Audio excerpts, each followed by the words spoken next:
누가 니만 알고 있어라, M&A 한다더라, 앞으로 전망 좋아진다더라, 실적이 좋아진다더라 라는 걸 기업의 가치로 착각하지는 말라는 거죠. 단순하고 무식한 원칙에 따라서 구름 위로 올라가면 사고, 구름 밑으로 내려가면 팔고만 하더라도 충분히 수익을 낼 수 있다. 항상 주식시장이라는 게 단 하루도 확실한 적이 없었어요.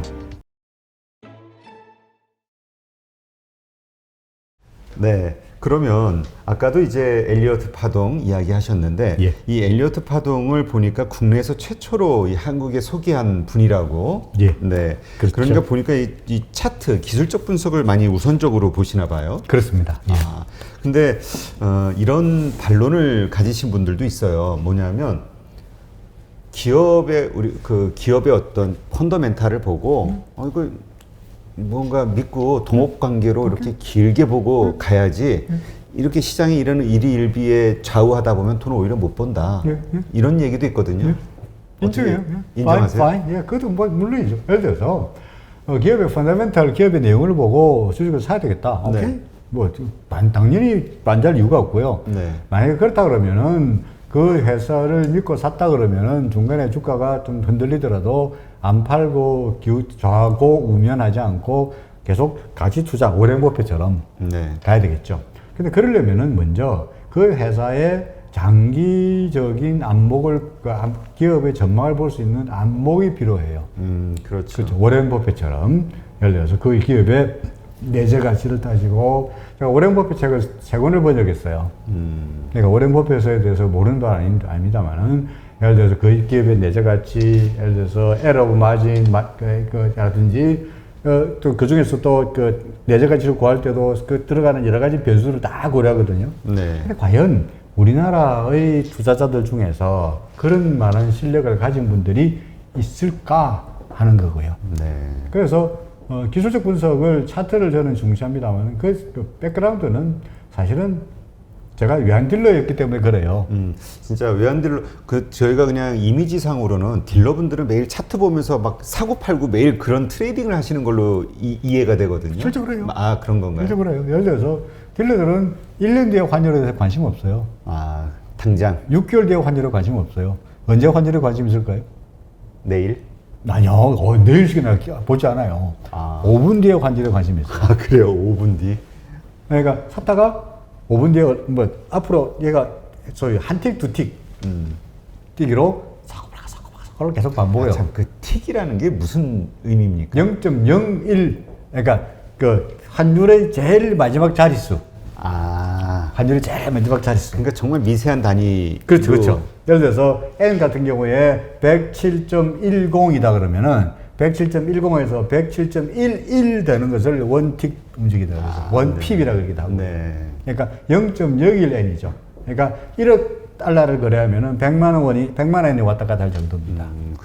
그런데 그 대신에 거래 금액이 많기 때문에 조그만 금액을 가지고도 자주 거래하니까 괜찮은데, 그러려 그러면 예를 들어서 앞으로 예를 들어 펀더멘탈 넣어봐서 N하고 어디로 갔냐? 장기적으로 봐서. 네. 우리가 토지 이제 기업의 가치를 보기 위해서 하는 것처럼 N화의 가치는 앞으로 어떻게 될까요? 라고 하면은 일본은 국제 수지가 어떻고 경기가 어떻고 성장률이 어떻고 아베나 스가의 향후 경제 정책이 어떻고 이런 걸 봐야 되지 않겠습니까? 그렇죠. 근데 그러려고 그러면 그 모든 전망을 해가지고 그것들이 환율에 반영이 되는 시기는 6개월이 될지 1년이 될지 모르는데 나는 당장 오늘 사고 팔고 해야 돼. 그죠? 그러다 보니까 미래의 펀더멘탈보다는 결국은 차트에 의존할 수밖에 없고요. 또 하나는 제가 예전에 외환 딜러를 시작했을 때만 하더라도 서울의 외환 시장은 다소간 좀 환경이 열악했어요. 네. 그러니까 서울은 국제금융시장에 쉽게 말해서 그 변두리였습니다. 그러니까 이게 환율 모니터를 보고 있는데 어느 날 달러엔이 막 올라요. 네. 왜 오르지? 몰라요. 저 같은 경우는 이제 물론 외국계 그 IB 있었습니다만 도쿄에 전화 걸어요. 도쿄에 있는 제 친구한테 네네. 사토상, 야 달러엔이 왜 올라가니? 그럼 걔가 뭐 배급 재편은 어떻고 예를 들어서 뭐 사각 희발은 어떻고 블라블라블라 이런 이유로 올라간다 그래. 네. 아 그래 고마워. 근데 너 화투기 싱크 너 어떻게 깠니? 내가 보기에는 더 올라갈 것 같아. 이야기해요. 아 그래 고마워. 끊습니다. 그거 사요. 네. 근데 그때가 내가 사오는 뭐야? 그때가 꼭지야. 그래고 쭉 빠져요. 어떤 날은 유로 막 빠져. 유로 왜 빠지지? 그래서 프랑크푸르트 전화 걸어. 네. 한스, 하이 한스, 구텐 모르겐 한스. 유로 왜 빠지니? 그럼 유로가 뭐 분데스뱅크가 어떻고 뭐 금리가 어떻고 막 이야기해. 네. 아, thank you. What do you think? 내가 보기에는 앞으로 더 떠질 것 같아. 아, 고마워. 그럼 꼭 팔아요. 네. 그럼 뭐야? 그때 받아요. 서울은 변두리다 보니까 정보가 항상 늦어요. 그렇죠. 오르고 난 다음에 물어보면 뭐해? 떨어지고 그렇죠. 내려가 물어보면 뭐해? 그러다가 환율의 움직임을 그래프로 그리는 방법이 있다는 것을 해외 세미나 가서 배워봤어요. 보니까 저거는 해볼 만하네. 왜? 환율의 움직임을 그래프로 그려놓고 이를 해석하는 것은 도쿄에 있는 애나 프랑크푸르트에 있는 애나 서울에 있는 애나 똑같은 차트를 보고 해석하잖아요. 그렇죠. 문제는 정보의 문제가 아니고 누가 해석을 잘 하느냐에 따라서 성패가 결정이 되죠. 이거는 정보와 관련 없는 거니까 해볼 만하다라고 시작을 했죠. 주식시장. 주가가 막 올라가요. 왜 올라가지? 내부, 밖에서 몰라요. 막 올라가. 그래서 알아보고 물어보니까, 너한테만 가르쳐 주는데, 이 회사 곧 M&A 한다더라. 그래? 어떻게 될 것 같아요? 앞으로 더 오를 것 같아.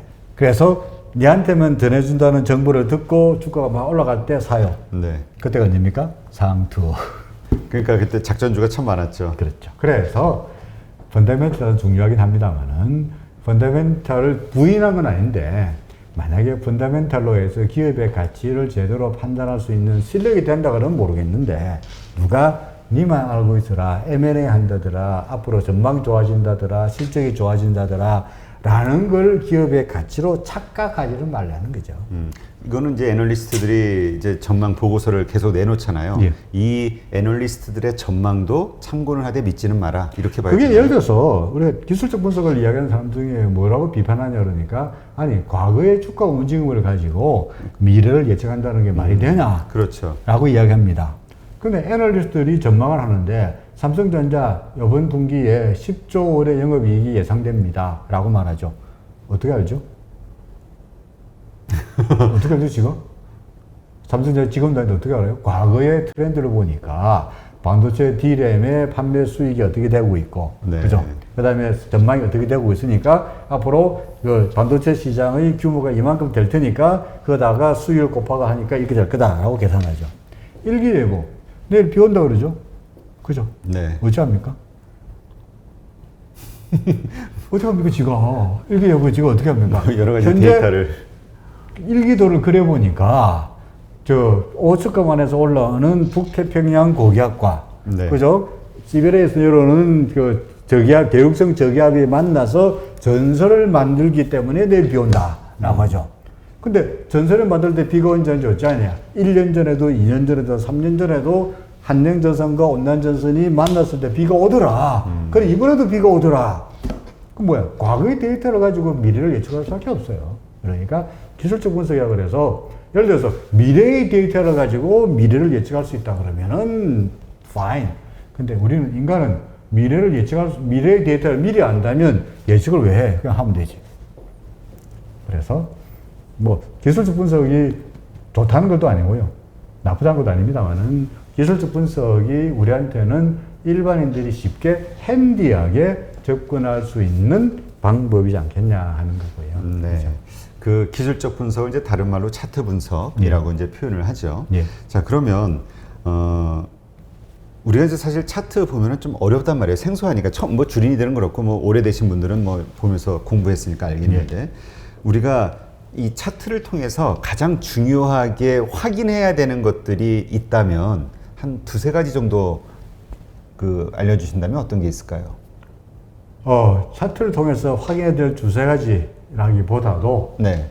한마디로 말해서 저는 그 차트를 보는 그 이론으로 말한다면 해석하는 방법에서 패턴을 보는 방법도 있고 추세를 보는 방법도 있고 시장의 캐릭터스의 특성을 보는 방법도 있고 시장을 구조적으로 이해하는 방법도 있고 시장을 심리적으로 이해하는 방법도 있고 여러 가지 그 분야가 있어요. 네. 있으니까 그래서 어떤 게 더 덜 중요하고 더 중요하다고 말하기는 그렇습니다만 저는 어떤 편이냐니까 시장의 트렌드를 중시하는 편이에요.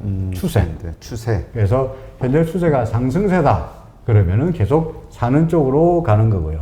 현재 추세가 하락세다라고 하면은 매도 쪽으로 포지션을 내지는 현금으로 포지션을 줄이는 거고. 그러니까 현재 시장의 추세를 확인하는 것이 저로서는 제일 중요하다고 생각하고요. 그래서 추세를 확인하려고 그러면 어찌 않어? 추세를 상승이지 아니지 어찌 않어? 예를 들어서 뭐 우리 통상 일반적으로 아는 이동평균선을 이동평균선. 가지고 뭐 데드크로스 나오면은 아 빠지는구나, 골드크로스 나오면 사는구나 라는 것만으로도 그냥 단순하게 정보사 직원이 또는 지인이 너 말고 있어. 이거보다 낫다. M&A 한다더라 라고 하는 그 정보를 가지고 거래하는 것보다는 훨씬 퍼포먼스가 좋을 것 같습니다. 네. 그렇다면 그러니까 우리가 이제 정배열이라고 하잖아요. 예. 5일선, 뭐 21선, 61선, 뭐 90일, 120 뭐 이런 것들이 이렇게 같이 이렇게 나란히 올라가는 이거를 우리가 추세가 살아있는 걸로 보면 되는 그렇죠, 건가요? 그렇죠, 그렇습니다. 바로 그겁니다. 예. 그러니까 통상 그 정배열 때는 추세가 끝났다고 오해하는 사람도 있는데 정배열이 만들어지는 시점부터가 계속 올라가는 뭡니까 트렌드의 시작이라고도 말 수 있죠. 그렇다면 이게 뭐 역배열이 됐든 뭐 이렇게 엉망이 돼 있다가 이렇게 서서히 기간 조정을 거치면서 이렇게 응집되는 경우들이 있잖아요. 그렇죠, 선들이. 그렇죠. 예. 그럼 이거는 무조건 투자해야 되나요? 그때가 터닝 포인트죠. 아, 그렇죠. 예. 그 무조건 투자해도 돼요? 아 무조건. 그러니까 여기에도 그렇지 않은 케이스도 있을 것 같아요. 물론입니다. 그러니까 주식시장이 아까 말씀드렸듯이 주식시장은 어떤 일이든지 벌어질 수 있는 거거든요. 네. 심지어 제가 아까 데드크로스에서 하면 팔아라, 골든크로스는 사라. 저는 사실은 이동평균선보다는 일목균형표를 이제 즐겨보는 편인데 예를 들어서 일목균형표에서 기준선 위로 올라오면 사라, 구름 위로 올라오면 더 사라 라고 이제 설명하고 있어요.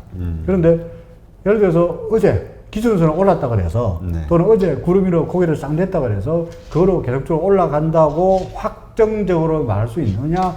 정말 말씀이에요. 5 종목을 골라가지고 구름 위로 고개를 싹 내는 종목을 찾았어요. 그래서 5 종목을 샀어요. 근데 5 종목이 다 올라가느냐? 그 중에서 5놈 중에서 2놈은 배신을 때리면서 구름 위로 올라갔다가 도로 내려온 종목이 반드시 2놈은 나타나게 있습니다. 나머지 3놈은 날아가요. 그럼 어째 되느냐? 나머지 3놈 날아간 종목은 내버려 두고 우리 올라갈 줄 알았는데 배신을 때리는 2 종목은 어째 됩니까? 팔아야 되죠. 그래서 손실을 줄이고 이 돈 가지고 오히려 그 돈으로 새 종목을 더 추가로 사서 수익을 늘려야 되는데 대부분의 주린이들, 대부분 일반인들 어떤 짓을 하느냐. 5개 샀는데 새 종목은 오르죠. 네. 5% 먹고 8% 먹고 10% 먹고 와 수익 난 거 팔고. 수익 난거 재빨리 팔아. 그리고 나머지 2 종목 2% 터지고 3% 터진 것은 그 돈이었던 돈인데 네, 오를 때까지 기다리는데. 내 눈에 흙이 들어올 때까지 절대로 안 판다. 라고 안 팔죠. 이거 우리 저 대표님 저 전에 우리 출연자 중에 개그맨 출신 그 고혜성 개그맨이 있는데 예. 그 친구가 항상 이런 식으로 매도를 해. 자기는 손해를 안 본대. 왜? 오르는 거는 팔아서 수익을 내고 떨어지는 거는 버텨. 절대 안 파. 그러니까 손해 난 게 아니다, 그지? 난 다시 본전 넣으면 팔 거니까. 예. 그래가지고 가지고 있는 종목이 꽤 되더라고요. 결국은 어떻게 되느냐. 주식을 사는 것이 아니고, 네. 주식을 투자하는 것이 아니고, 주식을 수집하죠. 수집한다. 주식을 수집하게 진짜. 되죠. 예. 우표 수집하듯이 주권을 이제 수집하게 되는 거죠. 그러니까 우리가 이러저러한 정보들을 보면서 들으면서 이렇게 주식을 자꾸 이렇게 사 모으시는 그래서 수십 가지씩 가지고 계시는 분들이 있어요. 예. 이 개인이 그래도 주린이들 그냥 우리 초보 투자자들이 가장 적당히 가지고 운영할 만한 거는 한 몇 종목이 안정적이라고 보세요? 예를 들어서 저 같은 경우에 한 번에 동시에 2가지를 잘 못해요. 네. 예를 들어서 커피를 끓이려고 주전자에 물 올려놓고요. 잠시 딴짓하면은 주전자물이 막 엉망진창이 돼요. 그러니까 주전자물이 될 때까지는 이래 보고 있다가 네. 주전자물이 끓고 나면은 그걸 꺼내가지고 이제 다시 커피를 갈고 그다음에 거기다가 드립을 해서 마시지. 주전자 커피를 따로 넣고 커피를 갈고 한 사이에는 두 번 엉망진창이 되는 거거든요. 그러니까 무슨 말이냐니까 혼자서 관리할 수 있는 범위가 있죠. 네. 예를 들어서 내가 가지고 있는 주식이 한 60개쯤 된다, 50개쯤 된다 라고 하면은 한꺼번에 50개 종목이 오르는 데를 다 화면에 올려놓을 수도 없어요. 그러니까 뭐 정답은 없습니다만은 저는 통상 어떻게 말하냐니까 상승 추세에 있을 때에는 3개에서 5개 3개에서 5개. 그리고 하락 추세에 있을 때는 5개에서 8개 정도가 적당하지 않겠냐라고 말합니다. 왜 상승 추세일 때는 3개에서 5개냐? 상승 추세니까 똑똑한 놈, 셋 놈 골라가지고 수익을 극대화될 될 것이고요. 반면에 그렇죠. 하락 추세일 경우에는 떨어질지 모르니까 좀 다소간 좀 포트폴리오 분산해서 리스크를 줄이자라는 측면이죠. 네. 이 질문을 아까 엘리어트 파동을 말씀하셨으니까 엘리어트 파동 같은 경우는 전체 시장을 좀 분석하고 이해하는 데 도움이 되는 거잖아요. 그렇죠. 그러면 엘리어트 파동상으로는 일단 상승한다고 봤는데 예. 아니 하락하는 어떤 그 그림이 그려져요. 예. 근데 차트상으로는 종목에 이게 좋아요. 예. 추세가 딱 예. 어떻게 해야 되는 겁니까? 가능하죠. 사야죠. 아, 하락 추세라도 개별 어떤 차트의 흐름이 좋다면 이거는 올라간다고 충분히죠. 보시나요? 예를 들어서 지수를 구성하는 종목이 우리나라에 몇천 개 있잖아요. 네. 꼭 지수는 어떻게 말할 수 있냐니까 여름은 덥고 겨울은 춥고 봄은 따뜻하고 가을은 선선하다라고 하는 게 지수예요. 그런데 여름은 예를 들어서 덥다 하지만 어느 날 여름은 갑자기 기온이 20도 밑으로 떨어지고 갑자기 서리가 내리고 할 때도 있죠. 겨울은 춥다 하지만 어떤 해 겨울 중에 하루는 갑자기 온도가 예를 들어서 20도 이상 올라갈 수도 있죠. 그러니까 어느 날 20도 올라간 날, 그 다음 날 영하로 내려간 날 등등이 모여서 겨울을 형성하죠. 그러니까 지수에도 천 몇백 개 종목 중에서 오르는 놈 떨어지는 놈이 모여서 지수를 형성하니까 예를 들어서 겨울은 춥더라도 그 중에 따뜻한 날이 있는 것처럼 여름은 덥더라도 시원한 날이 있는 것처럼 시장과 관련 없이 나름대로 움직이는 종목이 있다면 그 종목을 사는 게 당연한 이야기죠. 네. 뭐 물론 자세한 거는 책에 나오겠지만 네. 대표님이 좀 우리 주린이들한테 이 차트를 통해서 매수 타이밍과 매도 타이밍을 어떻게 잡는지 예. 좀 사용하시는 기법 예. 이런 걸 하나 좀 쉽게 좀 설명해 주시죠. 예. 저는 사실 일목균형표에 경도돼 있습니다. 물론 엘리어트 파동에도 경도돼 있고요. 그러니까 차트의 전반적인 방법에 대해서 다 관심이 많습니다만 그 중에서도 특히 이제 엘리어트 파동으로 시장을 이렇게 이해를 하긴 합니다만은 네. 정작 매매 타이밍은 일목균형표에 따라서 사고 팔거든요. 네, 그럼 말씀하신 내용을 한번 자료로 한번 설명해 봐 주시죠. 자, 우리 그 차트가 이제 나와 있는데요. 위에 있는 차트는 고점에서 꽤 많이 하락한 현재 주가 수준이 상당히 싸 보이는 그런 주식이고요. 그 다음에 아래쪽에 있는 차트는 나름대로 꽤 상승세가 이어지고 있는 추세 네. 종목입니다. 제가 종목 이름은 제가 지웠습니다만은 대표님 같으시라면 위에 1번 위에 종목을 사고 싶으세요? 아니면 밑에 종목 2번을 사고 싶으세요? 저는 2번이요. 2번이죠. 자, 네. 사실은 정답은 2번 맞습니다. 2번을 정답부터 정답 화면에 본다면 그 이후에 주가가 어떻게 되느냐 하면은 이렇게 됐죠. 그러니까 위에 있는 종목은 하락세가 계속적으로 이어졌고요. 그 다음에 아래쪽에 있는 2번 종목은 그 이후에도 꾸준하게 더 상승했기 때문에 당연히 현재 주가가 1번 종목은 고점에서 많이 떨어져 있긴 합니다만은 그럼에도 불구하고 현재 주가 수준이 싸다고 이야기하지 못하니까 매수하면 안 되는 거고요. 네. 반면 아래쪽에 있는 종목은 바닥에서 많이 올라왔으나 그럼에도 불구하고 매수하는 것이 결과적으로 정답이 되었죠. 무슨 말이냐? 위에 있는 종목은 하락 추세에 있는 종목이고요. 아래쪽에 있는 종목은 상승 추세에 있는 종목이죠. 그러니까 하락 추세에 있는 종목을 담아라. 하락 추세 종목을 사라. 라고 하는 건데, 그러면 상승 추세인지 하락 추세인지 어찌하나? 현재 이 상황에서는 이게 앞으로 상승할지 하락할지 우리가 모르지 않느냐. 그렇죠. 그렇게 말할 수 있지 않겠습니까? 그래서 제가 쓰는 기법이 여기다가 이제 일목균형표랑 하나 싹 씌우면 이렇게 됩니다. 차트가 좀 복잡해 보일지 모르겠습니다만은, 복잡한 이론을 다 빼고 단순하게 말해서 저게 좀 색깔이 칠해진 부분이 있지 않습니까? 네네. 저 색깔이 칠해진 부분을 저 일목균형 주황색? 네, 주황색이기도 하고 네. 또는 그 연두색으로 나오는 저 아, 그린으로 전체 나오는 색상을. 색상이 네. 저 전체를 우리가 다 구름이라고 하는데 네. 쉽게 말해서 구름 위쪽에 있을 때를 상승세 그리고 구름 아래쪽에 내려가면 하락세가 되는 거거든요. 네. 그러니까 지금 위쪽에 있는 종목은 구름 밑으로 내려가고 나서는 계속적으로 하락세가 이어지고 있죠. 그죠? 그러니까 그런 종목은 아예 쳐다보지도 말라라는 거고요. 반면에 아래쪽에 있는 종목은 구름 위로 올라간 이후에 계속적으로 구름이 오히려 뭡니까? 구름 밑으로 떨어지지 못하고 구름에서 지지가 받고 있는 상태이다 보니까 저런 종목은 뭐 살아. 네. 그러니까 정확하게 저는 사실은 제가 주식 관련해 가지고 라이브를 하면서 사람들 그런 이야기 해요. 꼭 바닥에서 안 사면 어때? 그죠? 이제 보통 뭐죠? 발목, 무릎에서 사서 그러니까 어깨에서 팔아라. 꼭지에서 안 팔면 어때? 무릎에서 사서 예를 들어서 어깨에서 팔면 되지 않냐?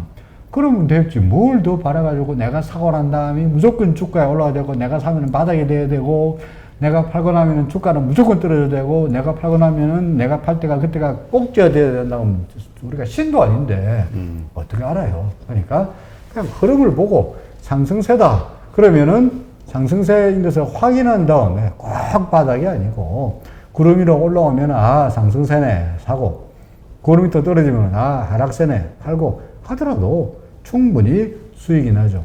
우리가 일반인들 개미들이 주식에서 실패하는 이유 중에 하나가 뭐냐니까 아까 말씀하셨듯이 손해가 나면은 안 팔죠. 그렇죠. 그러니까 이게 끝없이 물론 주가가 장기적으로 좀 올라가면 다행이긴 하겠습니다만 예를 들어 그 회사가 잘못하면 망할 수도 있고 뭐 그러니까 그런 주식을 길게 가지고 있다가는 수익이 난다는 보장도 없죠. 최근 들어서 삼성전자 네. 뭐 장기 보유니까 뭐 몇백 개 올랐지 않느냐. 그래서 우리나라에서는 장기 보유가 답이다. 네. 라고 말하긴 합니다만은 그 당시에 1980년대에 1990년대를 하죠. 1990년대에 그 당시 IMF 직후에 삼성전자가 3만 몇천 원 할 때 그 당시 시장을 날아갔던 종목 중에 하나가 소위 닷컴 바블에 있는 수익들이거든요. 그렇죠. 근데 그 당시에 닷컴 바블의 수익들이 지금으로 말한다면 카카오 네이버 같은 그런 성격의 수익이었어요. 그 누구도 닷컴에서 버블이라고 말하지 않았고 그 누구도 그때만 하더라도 2000년대가 들어서 Y2K가 되면은 새로운 인터넷 세상이 오면서 기술주들이 시장을 선도하리라 라는 희망을 가지고 있었죠. 근데 과연 그 당시에 예를 들어 사이버 보안주 네. 또는 뭐 인터넷 관련주 또는 소위 닷컴주들을 사서 장기 보유했다면 현재 어떻게 될 거냐. 10종목 중에서 대수 종목은 상장이 폐지됐습니다. 그렇죠. 그럼 예를 들어서 그럼 지금의 삼성전자, 뭐 네이버, 카카오 또는 뭐는 그렇지 않겠지. 설마 망하게 하겠습니까? 나는 그게 반드시 장기적으로 해서 오른다는 보장이 없는 것이 주식시장이다 보니 그냥 나름대로 아까 말씀드렸듯이 키스 단순하고 무식한 원칙에 따라서 구름 위로 올라가면 사고 구름 밑으로 내려가면 팔고만 하더라도 충분히 수익을 낼 수 있다. 욕심만 버리면 꼭 바닥에서 안 사고 꼭 계속 팔아야 되지 않는 욕심만 부리지 않는다면 충분히 수익을 낼 수 있지 않느냐 하는 게 제 주장입니다. 이렇게 해서 이 지금 말씀하신 그 저 색상으로 표현되는 구름, 구름이 아래쪽에 일목균형표 뭐죠? 우리 그 캔들 그 아래쪽에 있을 때는 하락세. 이게 이제 상승세 아닌가요? 아니, 캔들이 아래쪽에 구름이 아래쪽에 있을 때 그렇죠. 구름이 캔들 아래쪽에 있으면 상승세. 예를 들어서 그렇죠. 아래쪽에 있는 2번의 차트 같은 게 사실 저 차트가 카카오 차트예요. 카카오 차트인데 카카오처럼 얘가 주가는 구름을 밟고 계속 올라가고 있잖아요. 그렇다면 우리가 저렇게 색이 아니라 이렇게 아래에서 가다가 위쪽으로 전환되는 어떤 그런 시점, 그때 이제 매도가 되는 건가요? 그렇죠. 그러니까 시점이란 게 별거 아니고 주가는 올라갔는데 네. 구름도 따라 올라가지 않습니까? 오른쪽을 네. 보시면 그렇죠. 아래쪽에 있는 거 보면은. 예. 근데 저게 이제 한정 어느 순간 되면은 주가가 더 이상 올라가지 못하고 구름을 아래쪽으로 돌파하는 경우가 있다고요. 이게 위에서 마우스가 여기 있네요.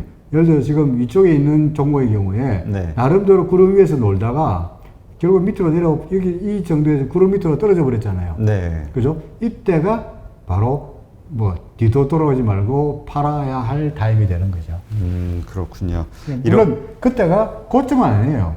네. 고점은 아닙니다만은 그래도 이때라도 팔았었어야죠. 그러니까 일목균형을 좀 더 이거는 제가 그야말로 단순하게 말씀드린 거고요.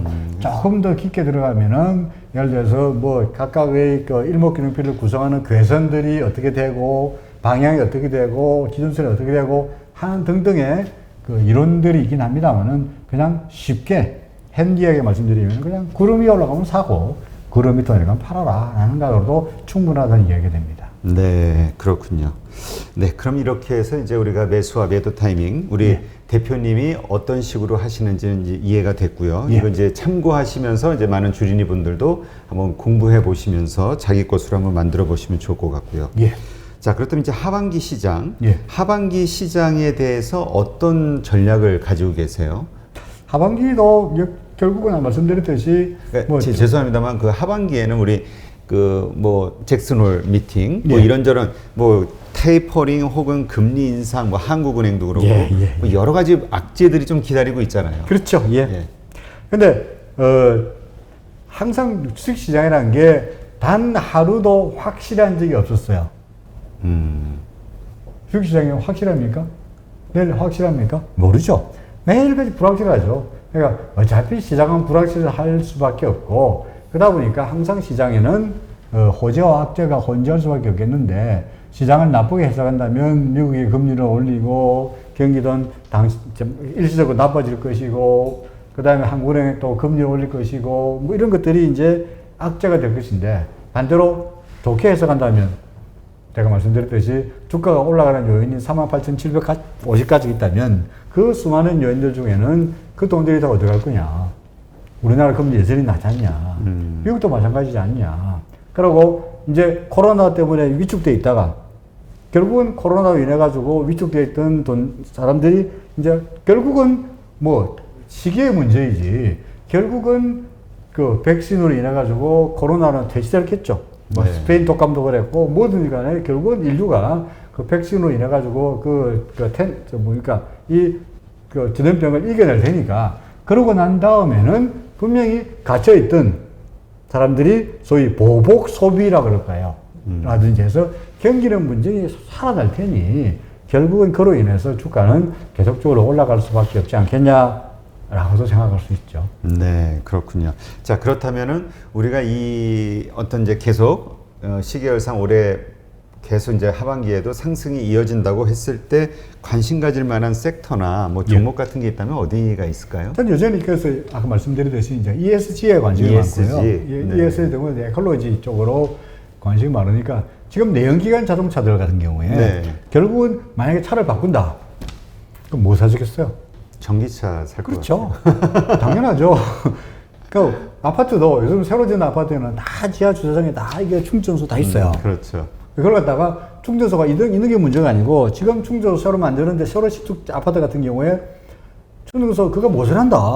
더 짓자. 라고 하는 정도로 이제 당연히 이제 충전소의 수요도 많으실 테니 당연히 배터리 관련 2차 전지, 삼성 SDI며 LG 화학이며 SK 이노베이션이며 또는 그 외에 2차 전지 관련주들이 분명히 그 수요가 늘어날 것은 분명한 사실이 아니겠느냐 싶습니다. 반면에 에콜로지 그럽니다만은 예를 들어서 풍력 발전 쪽으로 가면 이거는 이제 사실은 풍력 발전은 그 똑같은 에콜로지라도 뭡니까?